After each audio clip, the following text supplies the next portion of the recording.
¿Cómo están ustedes? ¿Están bien? ¿Están cansados? Yo todavía no estoy cansado, estoy sudado, eso sí. El honor es mío, no de ustedes. Es un honor para mí estar delante de ustedes. Yo creo que es un privilegio que Dios nos da de poderle hablar a líderes de su iglesia local. Es un privilegio que Él me da a mí. Es un honor que Él me da a mí. Pues, ¿qué soy yo? Yo soy lo que ustedes son. ¿Ustedes saben qué son ustedes? Siervos. Todos somos siervos de Dios. El que piense de sí mismo más de eso, tenga cuidado. Somos siervos. Yo soy un simple siervo de Dios. Él te dio a ti unos talentos, quizás algunos de esos talentos yo no los tengo, pero Él te usa como su siervo con lo que Él te dio. Y a cada uno de nosotros nos dio algo. Y todos lo usamos para su gloria y su honra. De manera que yo no puedo tomar gloria ni honra alguna. Porque lo que soy es lo que por la gracia de nuestro Señor Jesucristo Dios nos ha hecho. Yo nací en una isla, Puerto Rico. Está en una situación muy difícil en estos momentos, en varias formas. Y es un lugar en el trópico tan caliente como este. Es decir, yo crecí sudando. Yo fui pastor allí y los sábados por la mañana me pasaba lo que le pasa a ustedes. Yo no sé si ustedes todavía usan el chaleco cuando predican el sábado. Todavía lo usamos. Y yo me paraba a predicar el sábado y eso era un río de sudor por mi espalda. Pero uno no se preocupaba por eso. ¿Por qué? Porque estaba proclamando ¿qué cosa? La palabra de Dios. Así que yo estoy sudando aquí. Y me voy a ver tentado en algún momento, siendo que esto no es necesariamente un sermón, sino un seminario, a removerme el chaleco. Si usted me ve haciendo eso, usted dice, está bien, pastor, quíteselo, está bien. Quizás no lo haga, pero por si acaso les digo. Yo tengo una esposa, está viva todavía, por la gracia de Dios. Tengo 2 hijas y tengo 2 nietas. ¿Me siguieron? 2 hijas, 2 nietas. Yo nací en un hogar donde tengo 6 hermanas. Toda mi vida he estado rodeado de mujeres. Varones que están aquí, escuchen bien. Aprendí muy temprano en mi niñez que si tú quieres que las cosas te vayan bien, escucha a tu esposa. De manera que cuando mi esposa me dice, Ángel Manuel, yo digo, dime querida, ¿qué hago? El matrimonio cristiano es algo maravilloso, ¿no es cierto? Hay que tratar a esas esposas con cariño y con amor. Y las esposas de igual forma. Así crecí yo. Me dice, yo nací adventista. Es decir, mis padres ya eran adventistas. Unos 2 o 3 años antes de que yo naciera, se hicieron adventistas. Les voy a decir cómo. No tengo mucho tiempo, pero tengo que contarle esto porque es un chisme. Digo, es una historia muy buena. Un colportor llegó a la casa de mis padres en las montañas de Puerto Rico. ¿Hay colportores aquí por casualidad? Dios les bendiga. Llegó en la tarde, tocó a la puerta. Mis padres le dijeron que entrara y en cuanto entró comenzó a llover como solo llueve en el trópico. Cuando dice llover, es llover. Y él comenzó a hablar y la lluvia no se detenía y no se detenía, se puso el sol y la lluvia no se detenía. Y mi padre le dice: ¿por qué no te quedas esta noche aquí en un cuartito que tenemos aquí? Y el buen colportor, como buen colportor, ¿qué dijo? Me quedo. Y pasó la noche dándole todos los estudios bíblicos, y al otro día mis padres eran adventistas. La gracia de Dios. Maravilloso. Y de allí me tomó el Señor y Él me reconstituyó para su gloria y su honra y para el servicio a su iglesia. En el tiempo que tenemos, vamos a hablar de dos libros sumamente importantes para nosotros como adventistas y para el cristianismo en general. ¿Alguien adivina? Daniel y Apocalipsis. Dos libros importantísimos. Y estos dos libros han sido, a través de la historia, atacados por el enemigo. Atacados por el enemigo. De hecho, muy temprano en la iglesia cristiana había cristianos que decían que Apocalipsis no debería ser parte del canon bíblico de la Biblia, que debían sacarlo. Porque era supuestamente muy Antiguo Testamento, muy judío. Pero el Señor estaba guiando a esa iglesia y se quedó ahí, porque es palabra inspirada. Palabra inspirada. El ataque más serio contra estos dos libros ocurre en la historia del cristianismo hacia fines de la Edad Media. Quédese conmigo, yo de vez en cuando le voy a preguntar algo y quiero que usted me conteste para yo saber si usted todavía está vivo. ¿Está bien? Así que si yo le digo ¿cuál fue el tiempo más difícil para estos dos libros? Usted dice después de la Edad Media. ¿Me siguen? ¿Ya? La Edad Media es el tiempo donde la autoridad residía en la iglesia. Y lo que la iglesia decía, todo el mundo tenía que aceptarlo. Había hasta una inquisición para aquellos que no lo hicieran. Pero para el 1700 y tanto, comienza un movimiento en Europa, en los círculos filosóficos. ¿En los círculos qué? Están despiertos. Y ellos comienzan a decir, es tiempo de que nosotros entendamos cuál debe ser nuestra fuente de autoridad. ¿Será la iglesia? Y hubo una rebelión intelectual. Si no era la iglesia, si no era la Biblia, ¿qué iba a ser? La razón. ¿Me están entendiendo? Lo que es razonable. Si usted me dice 2 más 2 es 4, yo le digo, eso es razón. Tienes razón. Es razonable. Pero si yo le digo a usted 2 más 2 y usted me dice 5, ¿qué yo le digo? No es razonable, por lo tanto no es verdad. Eso entra en la teología cristiana. Y estos filósofos dijeron, ya la iglesia no es la que nos dice a nosotros lo que creemos o lo que no creemos. Va a ser la razón. Todo lo vamos a analizar con la razón. Y lo que la razón establezca como lógico, eso es la verdad. ¿Cuál es la verdad? Lo que la razón establezca como lógico. Bueno, esto tiene un problema con la Biblia, ¿no es cierto?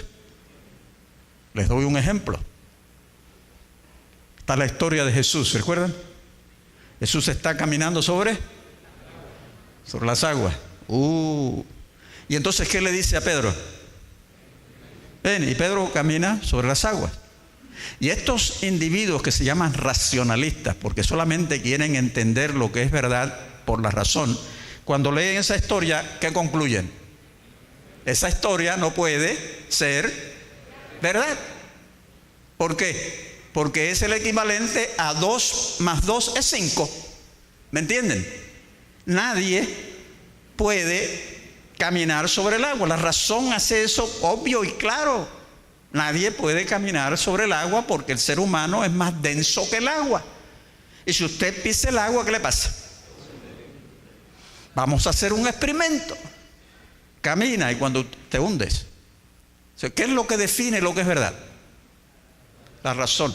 Pero la Biblia nos dice, no. Hay un Dios poderoso que puede hacer en momentos específicos el agua más densa que el cuerpo. ¿Me entienden? Pero ellos no aceptan eso. No aceptan eso. ¿Qué pasa con Daniel? ¿Qué hacen con Daniel?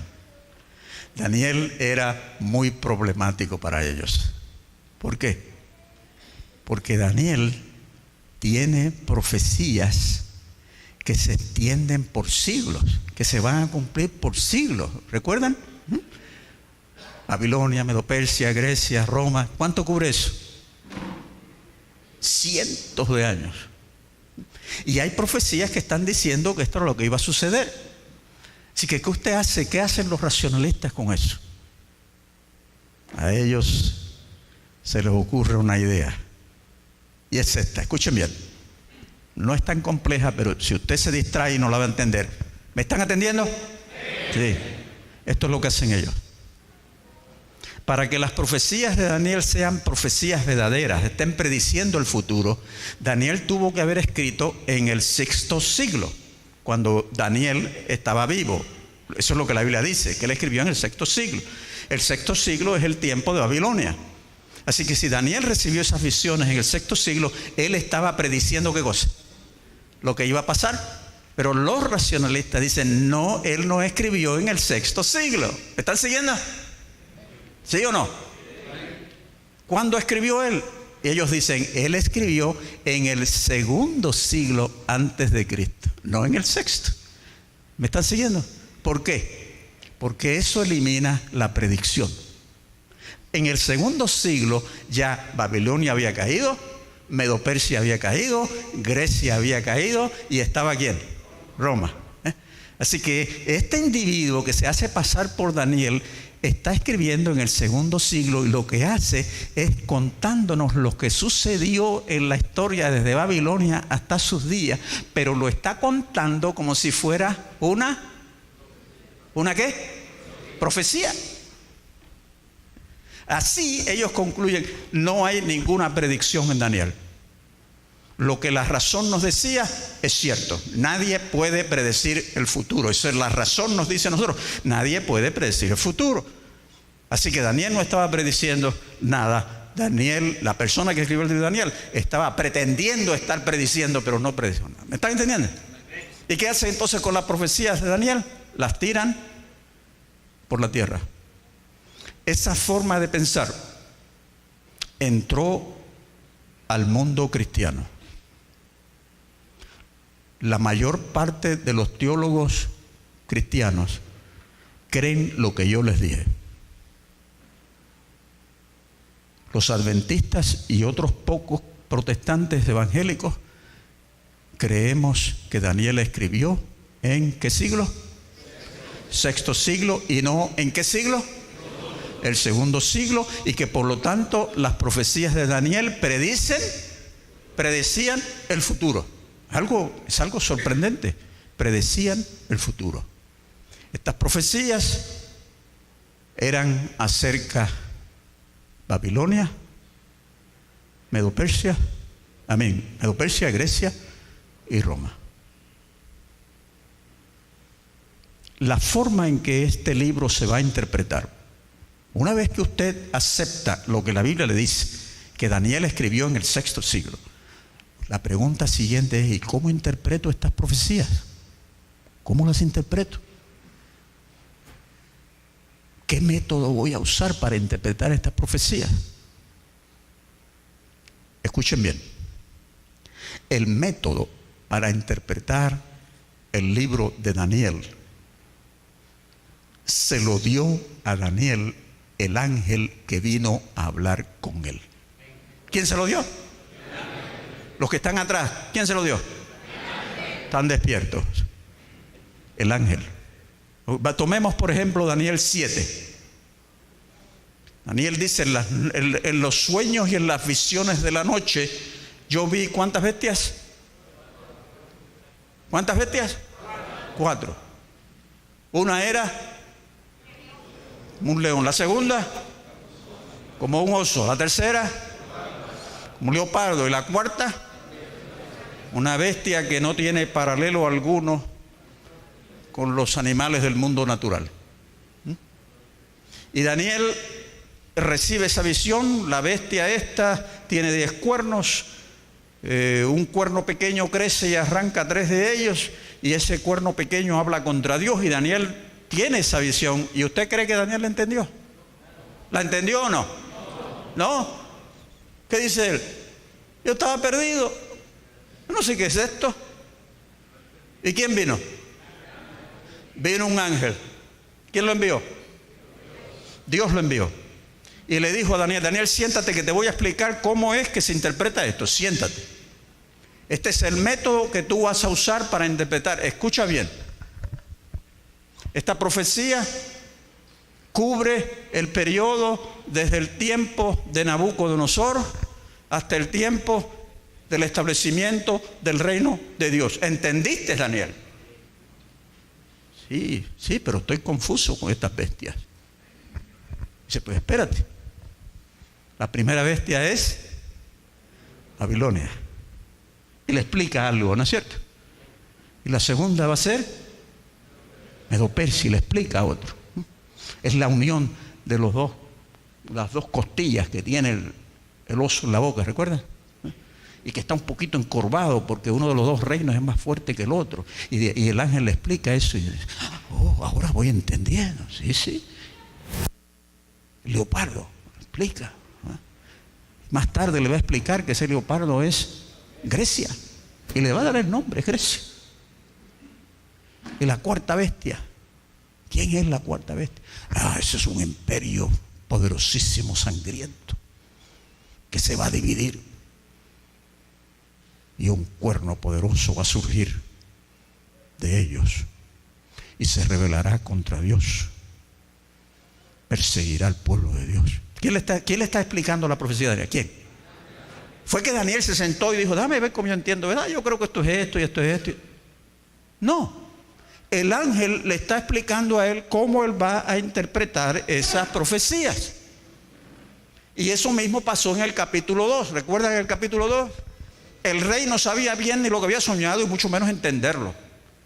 Daniel, cuando le cuentan que el rey quiere que le digan el sueño, dice, pero ¿quién va a hacer esto? Yo voy a buscar a Dios. Y entonces, ¿quién vino? Dios le dio en un sueño a Daniel la interpretación del sueño del rey. Capítulo 8, usted tiene lo mismo. El ángel tiene que venir a explicarle cómo se interpreta eso. Siendo que estas visiones cubren la historia desde el tiempo del profeta hasta el establecimiento del reino de Dios, nosotros y otros protestantes hemos llamado este método de interpretación el historicismo.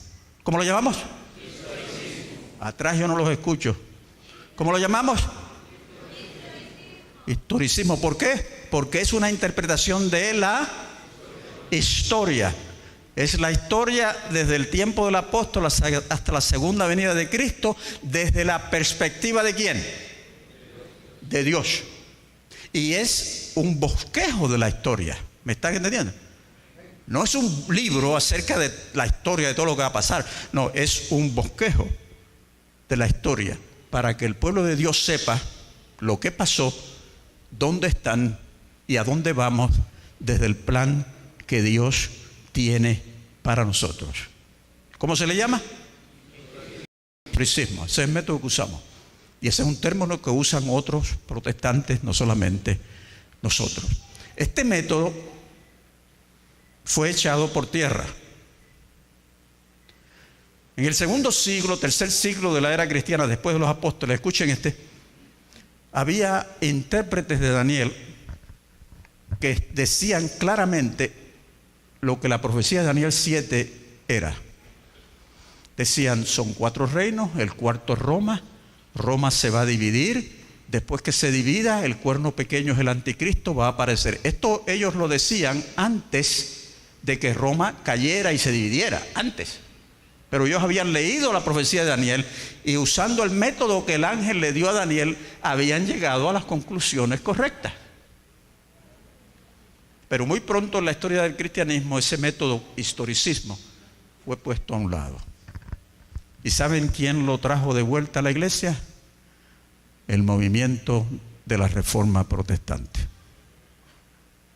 Ellos fueron a las profecías de Daniel y Apocalipsis y ellos entendieron que el anticristo que iba a aparecer después de la división del imperio era asombrosamente la iglesia apóstata. De ahí viene este movimiento adventista. La restauración del método de interpretación de Daniel y Apocalipsis en base a lo que el libro mismo nos dice que debemos hacer. Y no solamente eso, Jesús, no se me duerman, Jesús usó ese método. Mateo 24. Jesús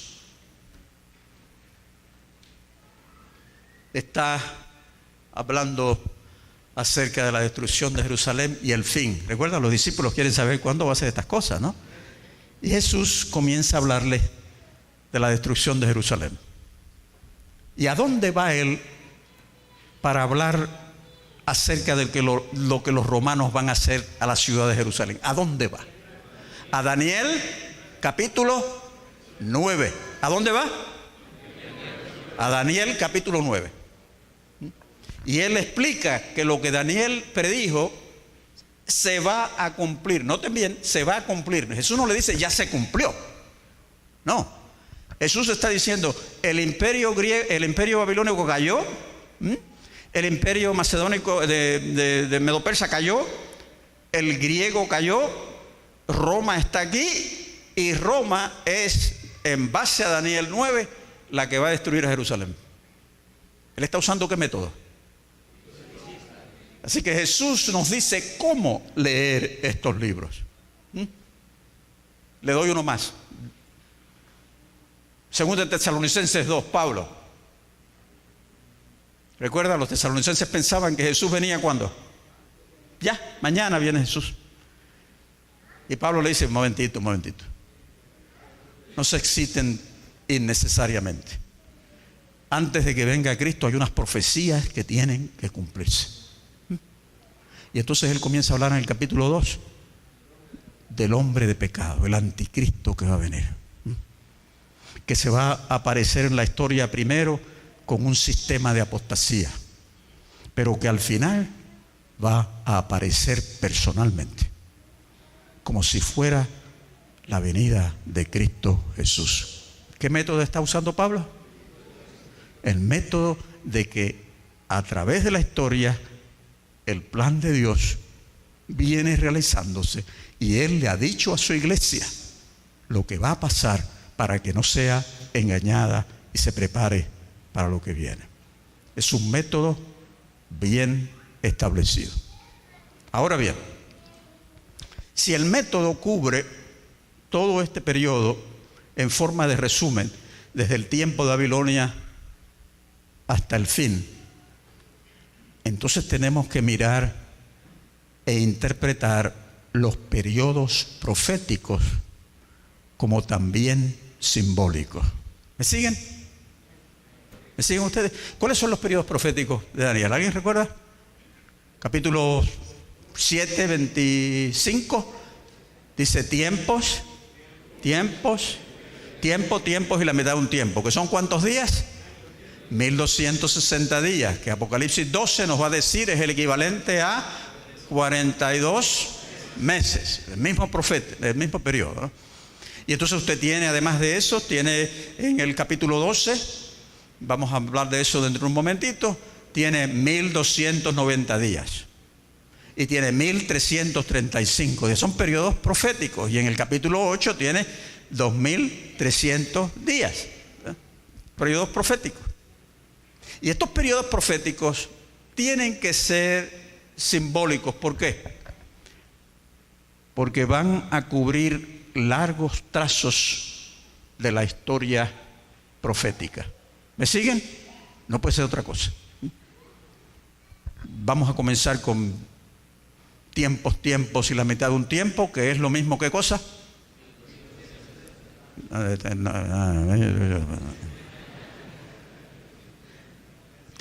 Tiempos y la mitad de un tiempo es equivalente a 1260 días y es lo mismo que 42 meses. ¿Qué es esto? ¿Qué es esto? Vamos a ver. 7:25. Daniel está viendo el cuerno pequeño.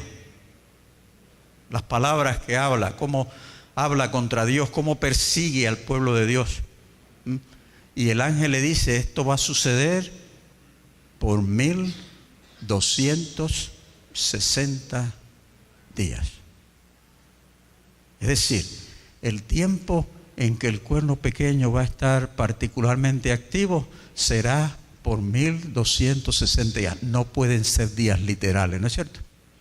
No. Es la Edad Media. 1260 años. ¿Y cómo calculamos eso?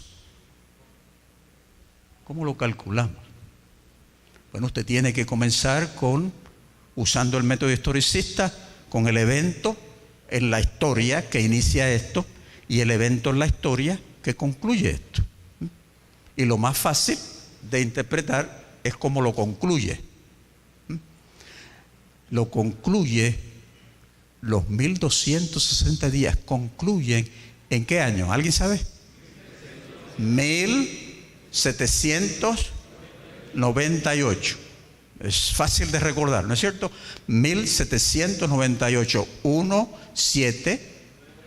más 7, 8. Y en el medio tiene el número que sigue al 8, que es ¿cuál? El 9. 1709, 8. ¿Qué sucedió ese año? Ustedes deben saber. Sucedió algo increíble. Ese es el año en que la gente está promoviendo el racionalismo. ¿Recuerdan? Lo que no tiene razón no es verdad. No queremos autoridades exteriores, la autoridad es interna en la razón. Y Francia se convierte en la madre del racionalismo. Y dice, la iglesia, la autoridad de la iglesia hay que acabarla. Y hace un intento por destruir el sistema papal.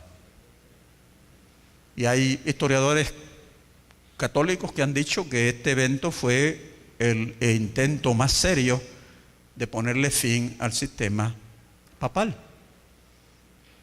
Francia arresta al Papa y establece en Francia el reino del terror, el reino de la razón, el reino del ateísmo. Ahí termina el periodo de 1260 años. Si usted se lanza para atrás, ¿a qué año le lleva el comienzo? 538. Fácil de recordar, ¿no es cierto? 5 más 3, 8. ¿Lo capturó? ¿Sí o no? 5, 3, 8, porque 5 más 3 es 8. ¿Qué pasó ahí?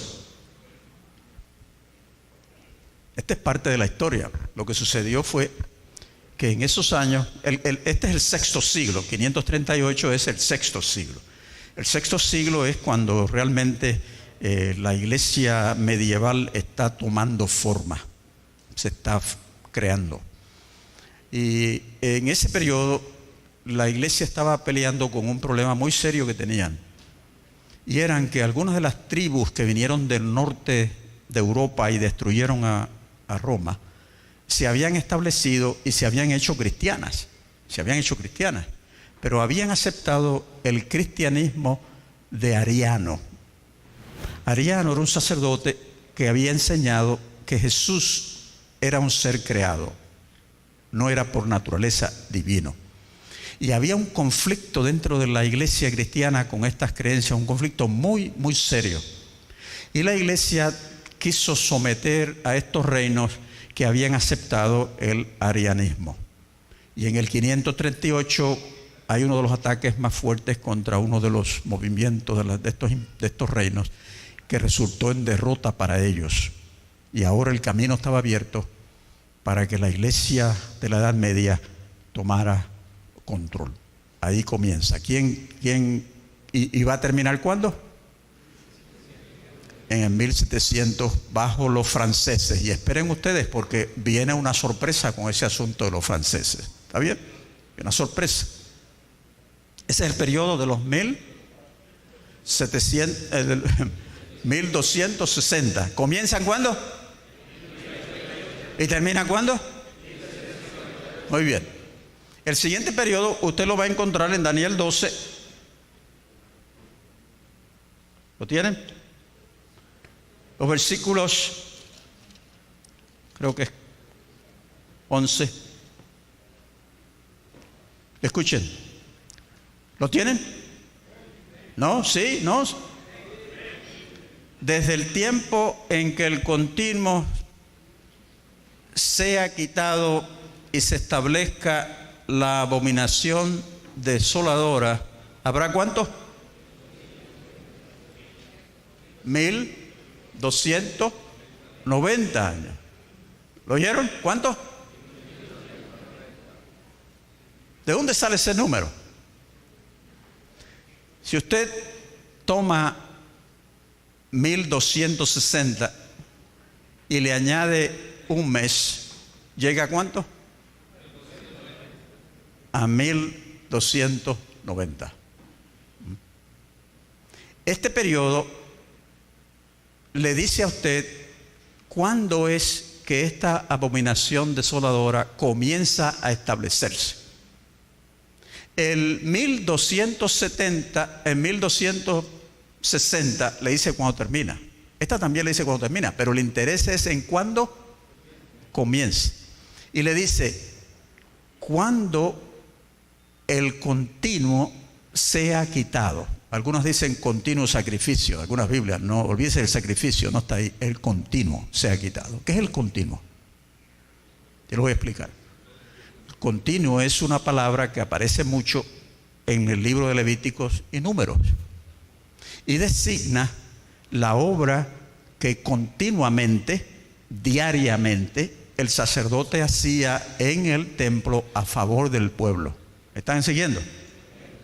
Lo que él hacía diariamente. ¿Qué era lo que hacía él, entre otras cosas? Bueno, el pecador arrepentido venía con un sacrificio, y el sacerdote tomaba ese sacrificio y él entonces tomaba la sangre, la aplicaba en el altar de holocausto. En algunas veces iba al lugar santo y la aplicaba en el altar de incienso, asperjaba la sangre. ¿Era un símbolo de qué? De la sangre de Cristo Jesús, el medio por el cual hay perdón de pecados cuando el individuo se arrepiente. Él era un mediador entre el pueblo y Dios. Ese era el continuo. Y ahora en Daniel 8 dice que esa obra de continuo de sacerdote la está haciendo Jesucristo en el santuario celestial. Y desde allí Él está tomando la gracia de Dios y nos la da a nosotros, ¿no? Tú cometes un pecado que lo odias después que lo cometes, y en lugar de ir donde un sacerdote, un ser humano, a pedir perdón, tú te arrodillas y hablas con tu sacerdote que está ¿dónde? En el cielo. Confiesas tu pecado y Él te dice, te absolvo. Él es el único que tiene ese poder de hacerlo. Desde allí Él está mediando para su iglesia, dándole a la iglesia el poder que necesita para cumplir su misión en la tierra. Eso, dice este versículo, fue quitado. ¿Lo leyeron? Es decir, la obra de Jesucristo es usurpada, puesta a un lado. ¿Y en su lugar qué ponen? La abominación desoladora. ¿Qué quiere decir eso? Algo que es repugnante para Dios, que cuando Dios lo ve y que resulta en desolación espiritual. Algo repugnante para Dios. ¿Y qué es eso que es tan repugnante para Dios? Usted tiene que ir aún al Antiguo Testamento. Una de las cosas más repugnantes para Dios era confiar en el brazo humano para el éxito de su pueblo. Adorar ídolos que tenían otras naciones y asociarse con esas naciones para que Israel tuviera victorias. Un ejemplo, usted lo tiene en Isaías, ¿no? Hay una coalición militar que viene contra Jerusalén, y el rey no sabe qué hacer. Y en lugar de seguir la instrucción de Isaías, que confía en Dios, que en el cielo tenemos a alguien que puede pelear con nosotros y que puede darnos victoria, en lugar de hacer eso, él busca ayuda en otras naciones. Algunos buscaron ayuda en el ejército egipcio que viniera a salvarlos, ¿no? Abominación desoladora, algo que Dios detestaba, porque el pueblo no estaba confiando en la capacidad de Dios por proteger y guiar a su pueblo, y estaban dependiendo del esfuerzo humano. Así que aquí en Daniel nos dice que este poder va a poner a un lado el poder de Cristo de salvar y preservarnos, y se va a unir con poderes civiles para lograr alcanzar lo que Él pretende lograr. ¿Me siguen? Estamos hablando de la unión de ¿qué? De iglesia y Estado. La iglesia y Estado. Y esta profecía dice que esto se inicia a partir de 1290 años. Si usted toma como punto de partida el 1798 y traza hacia atrás 1290 años, ¿a qué año le lleva? ¿A cuál? 508. Ese es fácil de recordar. El otro es 538. Pues usted le quita el 3 y dice 508. 508. ¿Y qué pasó en el 508? Aquí está la sorpresa de que les hablé. El 508 es un momento muy importante para la iglesia cristiana que está convirtiéndose en lo que será la iglesia de la Edad Media. Este es el año en que, escuchen bien, el rey Franco, el rey de lo que luego es Francia, ¿me escucharon? El rey de lo que luego será Francia, se une a la iglesia católica. Clodoveo, creo que le llamamos así en español. Clodoveo era pagano de las tribus francos, pero se casó con una dama cristiana. Y la dama trabajó con él, le dio estudios bíblicos, y era que daban estudios bíblicos, y él se hizo cristiano. La fecha en que se hizo cristiano es debatida, pero muchos creen que se hizo cristiano en el 508. Es posible. Una vez que se hace cristiano, él quiere ayudar a la iglesia de la cual es parte. Y él decide pelear contra los reinos arianos, los reinos que habían aceptado un cristianismo que decía que Jesús no era divino. Y él pelea arduamente contra los visigodos. Y es en el 508 que él le inflige a los visigodos una derrota fantástica, grandiosa. Y la iglesia está muy agradecida con él. Y hay una reunión en Francia donde los líderes católicos vienen, Clodoveo viene, y en ese año él declara al imperio franco cristiano. Él se había hecho cristiano, pero todavía no había declarado que su reino era cristiano. En ese año, él declara su reino, que era pagano, cristiano.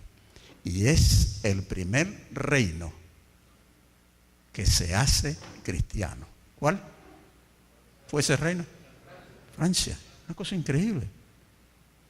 Se unió la iglesia y el Estado después del colapso del Imperio Romano. La próxima vez que la iglesia y el Estado se unen es en el imperio con el reino francés. Y lo sorprendente es, esto es lo sorprendente, que es ese mismo imperio el que después, 1290 años a partir del 508, es ese mismo imperio el que ¿qué hace? Le da la herida de muerte. Una cosa increíble. ¿Cómo Daniel podía imaginarse tal cosa? Porque Dios, con gran anticipación, le dijo a su pueblo: estén alerta. Miren cómo yo voy a obrar a través de la historia. El reino que va a iniciar el establecimiento de la abominación desoladora, es decir, la dependencia de la iglesia en las fuerzas seculares para imponer sus creencias, será el mismo poder que le dará fin a esa tarea de la iglesia apóstata. Cosa maravillosa, cosa increíble. La herida mortal se la dio aquel que comenzó a darle nacimiento. ¿Me siguen? Los que están atrás, ¿se durmieron ya? No. Bueno, el versículo que estamos hablando tiene otro día, tiene otro periodo histórico. ¿Lo notaron? ¿Cuál es el otro que menciona ahí? 1300, ¿cuántos? Le han añadido a los 1290 días, ¿cuántos días? 45, un mes y medio. Y va a partir, el texto indica que va a partir del mismo año 508. Y si usted toma 508 y lo lanza 1335, ¿a qué año le va a llevar? 1843. ¿Lo sumé bien? ¿Usted es matemático? ¿Correcto? Me dicen aquí. Aquel no sumó, pero ya lo sabe. Pastor lo sabe, ¿está bien? Eso es lo que quiero, que lo sepan. 1843. ¿Y qué dice que va a suceder a aquellos que lleguen hasta ahí? Que van a ser bienaventurados, van a estar bendecidos, ¿no es cierto? Van a recibir una bendición. Note que no dice qué es lo que sucede. No le da un evento que va a suceder en ese momento. ¿Me están siguiendo? No es que se va a implantar la desolación desoladora, no. Le dice, los que lleguen ahí van a recibir una bendición especial. Van a ser bienaventurados. ¿Qué está pasando en 1843? El movimiento milerita está en completa acción, proclamando la venida de Cristo Jesús. Ese es el año en que la segunda venida de Cristo Jesús se llega a naciones europeas. Y en naciones europeas se comienza a predicar el mensaje adventista. No estamos hablando del mensaje de la iglesia adventista, sino del mensaje milerita de la segunda venida de Cristo. Ese es el tiempo donde el mensaje de la segunda venida de Cristo se está predicando por toda Latinoamérica. Hay un reavivamiento casi global de la segunda venida de Cristo. Y la señora White, contando lo que pasaba en el año 1843, dice que fue una experiencia maravillosa para los creyentes. Ellos iban de puerta en puerta anunciándole a la gente: Cristo viene pronto. Ya dice, es ahí que es parte del mensaje adventista de la segunda venida de Cristo, comienza a tomar forma y nosotros seguimos proclamando ese mensaje, pero es en ese momento, en el 1843, que comienza a realizar. Y entonces ella dice, y aquellos que hicieron esto fueron bienaventurados, recibieron una bendición maravillosa de Dios. ¿Qué versículo estaba citando ella? Este que está aquí. Así que para Elena White también los 1235 años terminan en el 1843. Así que usted tiene este panorama panorama histórico. Es algo maravilloso, hermanos. Dios no nos dejó a ciegas. Él sabía lo que venía y comenzó a explicarle por medio de estas profecías, dejándolas ahí para nosotros en los últimos días. Los apóstoles, los profetas que recibieron esta visión estaban tratando de entenderlas, pero no la podían entender porque todavía no se habían cumplido. Pero las dejó para nosotros en los últimos días para que la viéramos y viéramos cómo Él estaba guiando la historia hacia el plan que Él tenía para ella. El otro periodo profético es los 2300 días de Daniel 8, ¿recuerdan? Hasta 2300 días y el santuario será purificado. La pregunta que le hace el ángel en Daniel 8:12, el ángel pregunta, ¿y cuánto tiempo va a llevar el cumplimiento de esta profecía? La profecía de la que está hablando es la visión, de esta visión. La visión que está hablando es la visión del macho cabrío, ¿no? Desde el tiempo de Griega hasta Roma. Y dice, ¿cuánto tiempo se va a llevar todo esto? Y la respuesta que le dan es ¿cuál? Esto va a cubrir 2300 días. No puede ser literal. ¿Me están entendiendo? Es simbólico. Y el capítulo 9 nos va a decir dónde comienza. Comienza con el decreto de reconstruir y restaurar a Jerusalén que dio Artajerjes en el 457. ¿Y lo va a llevar hasta qué año? 1844, cuando el movimiento adventista comienza, del séptimo día, comienza a originarse para tener un mensaje para la raza humana entera. Eso es lo que pasó, ¿no es cierto? La pregunta es, ¿y ahora? ¿Qué tenemos para nosotros en estos últimos días? No tenemos periodos proféticos, todos terminaron. ¿Qué tenemos? Apocalipsis nos va a explicar lo que tenemos. Apocalipsis capítulo 12. Tenemos poco tiempo, pero podemos cubrir rápidamente algunas de estas cosas. Yo les voy a sugerir a ustedes, porque yo estoy yendo rápido aquí, que ustedes como líderes locales estudien esto. Hay comentarios de Daniel y Apocalipsis, el de Maxwell, el de Ranko, Stefanovich, confiables, que usted puede estudiarlos poco a poco, ¿no? Para luego instruir a sus congregaciones y afirmarlos en este mensaje profético tan maravilloso que tenemos. ¿Dicen amén? Esto es una asignación de trabajo para ustedes, ¿sabes? Y la próxima vez que yo venga le voy a hacer un examen. Y entre ese examen ¿ha estudiado usted los comentarios y lo ha compartido? ¿Ah? ¿Y ustedes van a decir qué cosa? Bueno, es un amén débil. Capítulo 12. Estamos con el capítulo 12, estamos en el primer siglo, en el tiempo de Jesús. ¿No es cierto? El dragón está allí, el pueblo de Dios va a recibir el regalo ¿de quién? Del Mesías. Y el dragón va a intentar destruir al niño. ¿Y qué sucede? El niño lo derrota, asciende y se va al cielo. Y lo único que tiene el dragón para atacar es ¿qué cosa? La mujer. ¿No es cierto? El pueblo de Dios. No pude con el niño, pues ahora yo voy a atacar a aquellos que van a proclamar la salvación que el niño trajo al mundo. Y se va contra la mujer. ¿Por cuánto tiempo? 1260 días, años. Ese es el periodo de la iglesia cristiana medieval, de Daniel capítulo 7 y capítulo 11. La misma, ¿ok? Y la persigue. Y al terminar 2260 años, ¿qué queda de la mujer? Capítulo 12, versículo 17. Queda el residuo, el remanente, el remanente.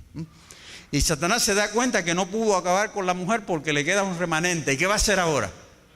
Dice, él va a atacar al remanente que guarda los mandamientos de Dios y tiene el testimonio de Jesús. Lo va a atacar.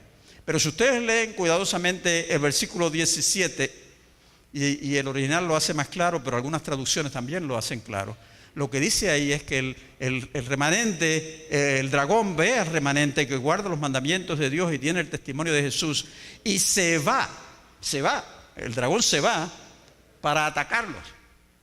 ¿Qué hace primero? Se retira para luego venir y atacarlos. Eso es lo que los versículos 17 y 13:1 dicen. Y la próxima vez que usted encuentra al dragón en el capítulo 13, versículo 1, no está atacando al remanente. ¿Dónde está? Abra la Biblia. 13:1. ¿Dónde está? Está sobre la arena del mar. Está mirando al mar. Porque él sabe que para poder atacar al remanente, él necesita ayuda. Y hay dos fuerzas que él quiere unir con él. ¿Está bien? La primera que surge es ¿qué cosa? Una bestia de la mar, del mar. Y él la toma y le dice, yo quiero que tú trabajes conmigo. Te voy a dar autoridad, siéntate en mi trono, vamos a trabajar juntos. Y entonces, cuando él recibe a esta bestia, él ve que la bestia tiene una herida mortal. Y entonces él dice, vamos a curarte. Y para curarte tengo a otro instrumento. Y entonces ve, Juan, una bestia que sale ¿de dónde? De la tierra. Y la tarea de esa bestia que sale de la tierra es sanar, curar a la herida mortal de la primera bestia. ¿Estamos claros? ¿Está eso claro? El dragón representa los que están atrás, grítenme. ¿A quién representa el dragón? Esos no han almorzado todavía, se nota. Los del medio, ¿a quién representa? Y acá al frente. Estos están bien, estos comieron bien. La bestia que sale de las aguas, ¿a quién representa? La iglesia apóstata cristiana. ¿Está bien? No hay que hablar mucho de eso. La iglesia apóstata de la Edad Media. ¿Está bien? La bestia que sale de la tierra representa ¿a quién? A los Estados Unidos. Pero a los Estados Unidos como una nación protestante. ¿Como una nación qué? La nación norteamericana se fundó por protestantes que huyeron de Inglaterra. Nuestros países se formaron por conquistas de España católicas. ¿Están viendo la diferencia? El catolicismo controlaba aquí. En Norteamérica, ¿quién controlaba? Protestantismo. Y era un protestantismo anticatólico hasta el máximo. ¿Okay? Pero Satanás va a tomar a estos dos y los va a unir con él. ¿Para qué cosa? Para hacer guerra contra el remanente. Usted va al capítulo 17, versículo 14. Y dice, allí yo, Juan, vi salir de la boca del dragón, ¿qué cosa? Y de la boca de la bestia y de la boca del falso profeta, que es la bestia de la mar, del agua, de la tierra. ¿Qué vio salir?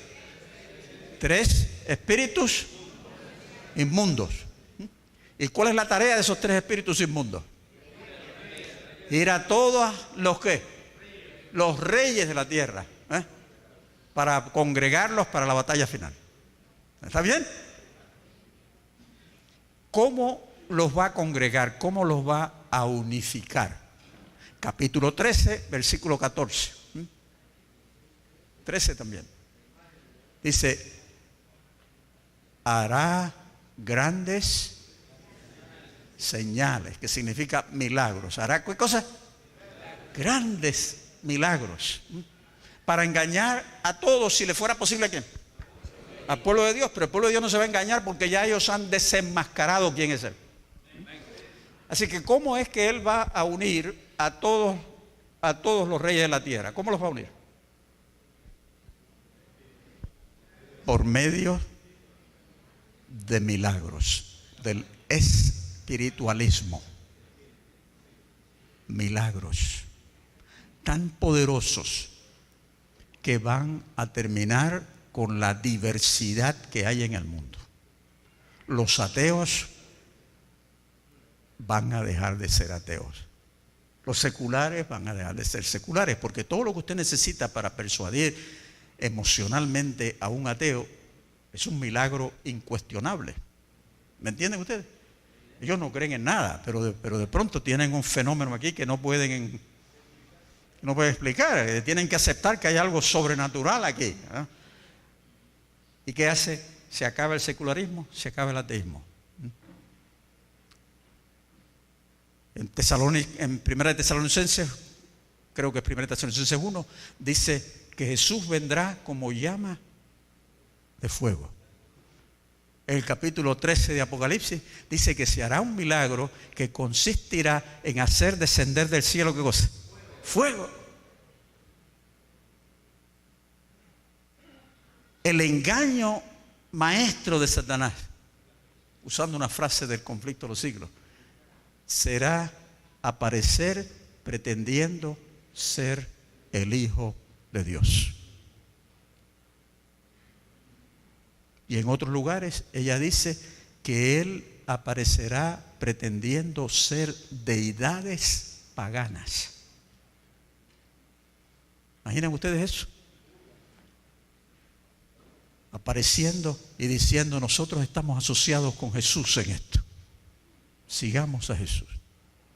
Hay una aglutinación de los reyes de esta tierra. Y el cuadro es difícil. El cuadro da miedo, pero no debe darnos. ¿Por qué? Porque aunque Él está haciendo eso en preparación para atacar al remanente, ¿saben qué está haciendo Dios? Lo opuesto. Capítulo 14, versículo 6. ¿Qué ve Juan? ¿Cuántos ángeles volando por el cielo? ¿Cuántos? 3.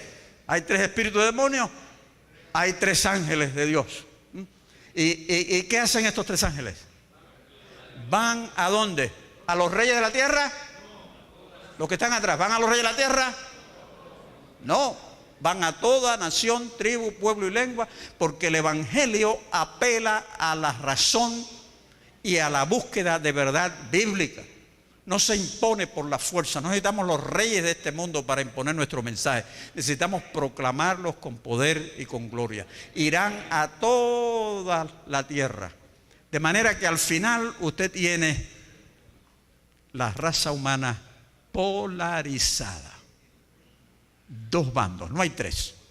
No es cristianos, protestantes, adventistas, musulmanes, nada de eso. Al final hay 2 bandos.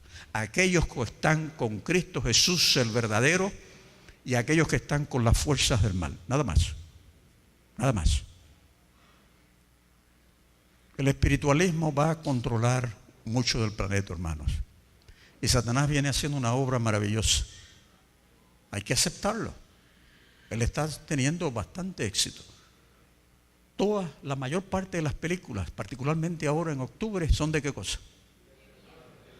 Espiritualismo, del espiritualismo. Ahí yo vi un anuncio de una serie de detectives, detectivescas, en que tienen una medium que los ayuda a resolver los crímenes, diciéndoles dónde están las pistas y dónde ir. El espiritismo ha cobrado una imagen positiva en el mundo en que vivimos, con la nueva era. El ser humano se ve ahora como teniendo una capacidad de anticipar lo que va a venir. Increíble, está por todas partes. La gente está bebiéndolo por las noticias, por los periódicos, por las películas y por los, ¿cómo le dicen aquí? Las cartoons, las caricaturas, los dibujos animados para los niños. Es de esto. Satanás ha tomado el conflicto cósmico y le ha dado su propio sesgo. Y a nosotros nos toca ir alrededor del mundo y desenmascararlo a él. Hacerle ver a la humanidad de que esto viene y son las fuerzas del mal y tenemos que estar listos para ello. Esa es parte de nuestra responsabilidad. Predicar el evangelio, salvación exclusivamente en Cristo Jesús, porque las fuerzas del mal se están coordinando en un último ataque. ¿Y van a atacar a quién? La intención es pelear contra el remanente. Pero escuchen bien. En el capítulo 17 de Apocalipsis dice: y pelearán contra el Cordero, y el Cordero los vencerá. Es decir, la pugna es realmente contra Cristo Jesús.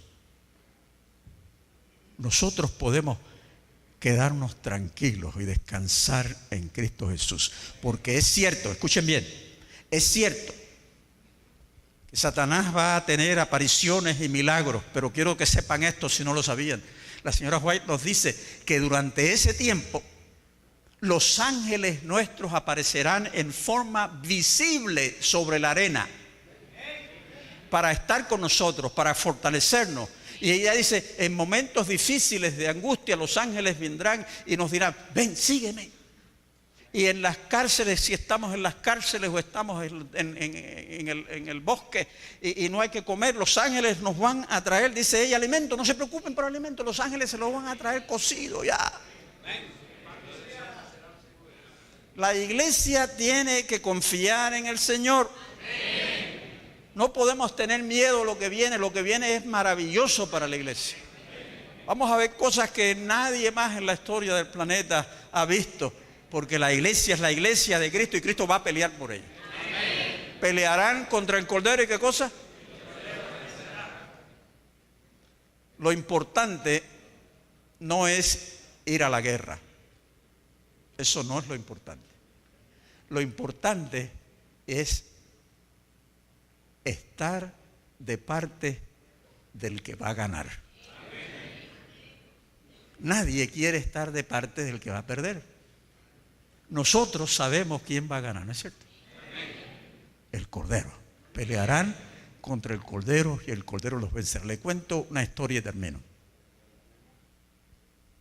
Yo tengo no solamente 6 hermanas, yo tengo 2 hermanos. Uno es menor que yo, el otro es mayor. Nos criamos en un pueblo pobre. Teníamos comida, un poquito de ropa, pero no teníamos mucho. Era un pueblo pobre. Calles polvorientas, como ustedes tienen aquí, así era yo. Y todavía están allí esos barrios. Pero mi hermano en ese barrio tenía una fama. Él era fuerte, musculoso, fuerte. Y no le tenía miedo a nadie. Así que los muchachos del barrio respetaban a mi hermano. Ah, no, ese es Willy, le decían Willy, ese es Willy, no se metan con Willy. Él iba a la iglesia, ¿no? Pero nadie es perfecto, ¿no? De hecho, como él nunca se involucró en una pelea, porque la gente, los muchachos lo respetaban, ¿ves? Bueno, yo no era así. Yo era un muchachito y quería jugar pelota, dice acá pelota, ¿no es cierto? Me gustaba, pero nunca me aceptaban jugar pelota, ¿no? Pero, porque ustedes saben, no sé si aquí hacen así, pero allá se ponían todos los muchachos y tenían 2 líderes de los 2 equipos, y entonces decía, yo cojo a fulano, y este decía, yo cojo a fulano, y este decía, yo cojo a fulano, y a mí siempre me daban fuera. Ahora yo miro para atrás y yo estoy de acuerdo con ellos, yo no sabía batear. Yo no me hubiera escogido a mí mismo. Pero un día parece que uno de los 2 le dio pena que yo siempre estaba allí, nunca me le elegían, y dijo, y yo tomo a Ángel. Feliz. Ahora yo sabía que tenía un deber. Tenía que demostrar que yo servía para algo en este juego. Y me pusieron atrás, no sé cómo le llaman acá, defensa. Cuando batean duro, usted está allá, ¿no es cierto?, con el guante, ¿no es cierto? ¿Cómo es que le llaman? Portero. Bueno, no sé, no es portero. Jardinero. Yo soy el jardinero. Estoy allá con un guante que pesa más que yo, porque yo era flaquito. Y hay un tipo y batea y la bola viene para donde mí. Y yo estoy allí con los ojos abiertos, el corazón palpitándome, no puedo dejar que se caiga. Y estoy detrás de la bola y tropiezo con otro que está allí, que no es jugador. Ese no es jugador, estaba parado allí mirando el juego. Y casi se cae él, yo me caí. Y él se molestó y me agarró, me tomó por el brazo y me sacudió y me dijo, mira por dónde camina. Si tú vuelves a tropezar conmigo, te voy a ponchar. Yo era adventista. Yo lo miré. Era muy grande para mí. De todas maneras, yo no sabía pelear. Y todavía, si usted me dice vamos a pelear, yo no sé dónde poner las manos. Yo nunca he peleado. Y yo lo miro asustado. Y lo único que se me ocurre decirle es, si tú me ponchas, yo se lo digo a mi hermano. Y él me dice, ¿quién es tu hermano? Mi hermano es Willy. Oh, tu hermano es Willy. No hay problema, está bien. ¿Quién derrotó a este muchacho? Willy lo derrotó. Willy lo derrotó. Cuando pelean contigo, están atacando ¿a quién? A Jesús. Cuando vienen contra ti en tu vida diaria y en los eventos finales, el enemigo viene fuerte, échale a Jesús. Ese es tu hermano mayor. Párate en tu casa cuando tú creas que el enemigo te está asediando y dile, yo te voy a echar a Jesús, pelea con él. Yo no puedo contigo, pero él sí puede contigo. Y en el nombre de Jesús, ¿qué hacen los demonios? Tiemblan.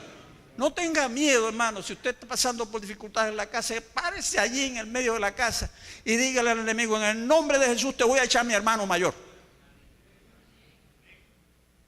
La iglesia debe regocijarse. La victoria es segura.